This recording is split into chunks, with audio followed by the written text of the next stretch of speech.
জীবনের জন্যে একটু সহানুভূতি কি মানুষ পেতে পারে না ও বন্ধু?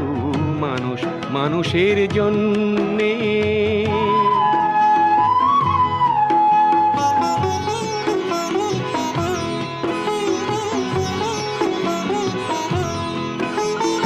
মানুষ মানুষকে পণ্য করে, মানুষ মানুষকে জীবিকা করে, মানুষ মানুষকে পণ্য করে, মানুষ মানুষকে জীবিকা করে।